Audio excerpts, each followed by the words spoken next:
Hi guys, Assalamualaikum and welcome again sa Amer TV. So ang pag-uusapan natin ngayon ay kung paano tayo mag-hard reset ng ating Samsung A51 nang hindi natatanggal or hindi na-delete yung mga important files natin na nakasave dun sa ating cellphone. So may dalawang option kasi tayo guys. Pwede tayo mag-hard reset ng ating cellphone na na-delete yung ating mga files or yung mga viruses. So meron naman isang option guys na pwede tayo mag-reset ng ating cellphone. Nang i-reset lang natin is yung ating settings only, which is may improve yung bilis ng ating cellphone. Okay, so yun yung ituturo ko sa inyo. So panoorin nito guys, baka makatulong ito sa inyo. So let's start. Okay guys, so ito yung ating Samsung A51.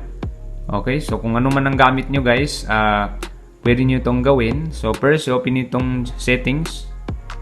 Then hanapin natin itong general management. Okay. So ayan. So kung hindi nyo mahanap guys yung general management, search nyo na lang dito sa may box or dito sa search button. So nandyan. So i-search lang natin dito reset. So lalabas na yan. Okay. So ngayon dito tayo sa general management. Ayan. Then ito yung makikita natin guys. So pupunta lang tayo dito sa baba. So hanapin natin itong reset. Okay, so ayan. Okay, so basahin lang natin yan. Okay. So as you can see, meron tayong tatlong option or apat na options. So meron tayong reset all settings, reset network settings, reset accessibility settings, and then factory data reset. Okay, so ang naiba lang dito guys is yung factory data reset, which is madidelete yung lahat ng ating important files na nakasave sa ating phone memory. And then yung mga applications guys na i-install natin dun sa Play Store, so automatically madidelete yun siya guys. Compare dito sa reset all settings, so ang marireset lang guys is yung settings natin. So hindi madidelete yung ating mga important files at saka yung applications. Okay, so yan yung kaibahan nila. So kung sa reset network settings, for example, may problema kayo sa internet, pwede natin itong pindutin yung reset network settings. Okay. Ayan. So, ang pinaka-importante lang dito talaga guys is yung tatlo. Okay. So, ngayon, ang gagawin natin para hindi ma-delete yung ating important file sa ating cellphone. So, dito tayo sa reset all settings. Okay. So, ayan. As you can see, this will reset all the settings on your phone except security settings, language settings, accounts, personal data, settings for downloaded apps. Okay. So, ayan. So, ito lang yung hindi marireset guys. Yung lahat ng nakalist dyan. Okay. So, ngayon, ang gagawin natin, pipindutin lang natin itong reset settings. Okay. So, ilalagay lang natin yung pin. Okay. So, ayan. So, pag nalagay natin yung pin guys, pindutin lang natin ulit itong reset.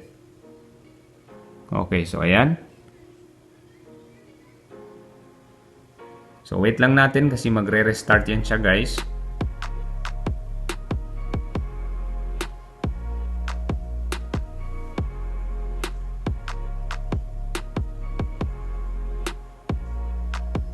Okay, so ayan.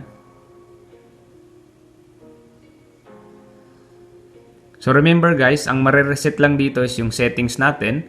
So kung may mga gi-modify tayo or binago sa settings natin, so after this, mababalik siya sa standard. Okay, so as you can see, ayan na. So back to normal settings na siya ngayon. So for example guys, kung may mga napindot yung mga anak nyo or di kayo yung mga kaibigan nyo na nabago dun sa settings nyo, tapos biglang nagka-problema, so ito na lang yung solution guys. Reset settings only. Wag muna kayo mag-hard reset or di kaya dun sa factory data reset kasi hindi pa yun ang pinakakailangan. So, dito lang tayo sa settings only. Reset settings only. Okay? May mga nangyari kasi na may nabago dun sa settings tapos hindi mo alam kung paano ibalik yung dating settings niya. So, ganito na lang yung gagawin guys. Okay, so ayan. Wait lang natin.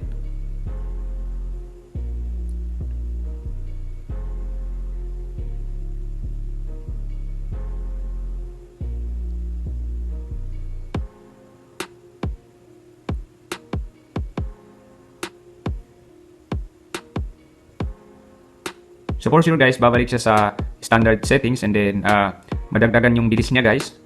Yung bilis ng cellphone natin sa pag-process ng data.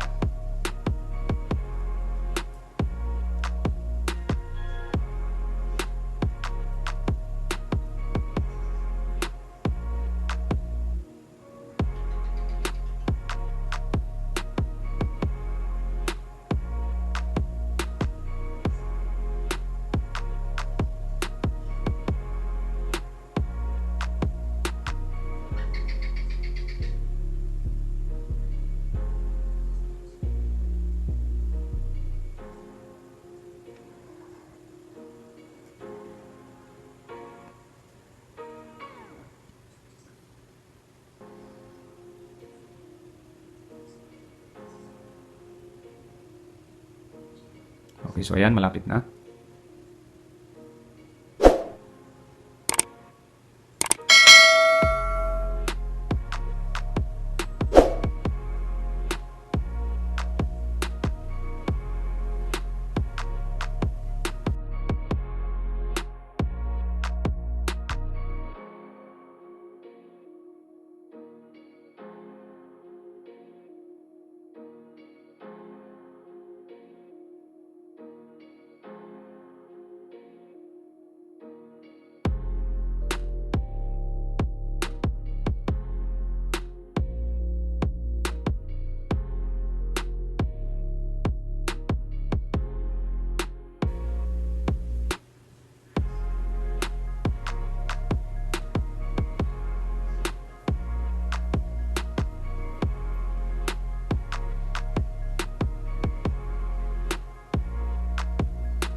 Okay, so ayan na.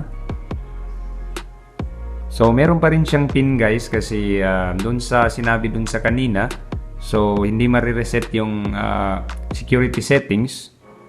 So kailangan natin ilagay yung pin ulit. Okay, so ayan.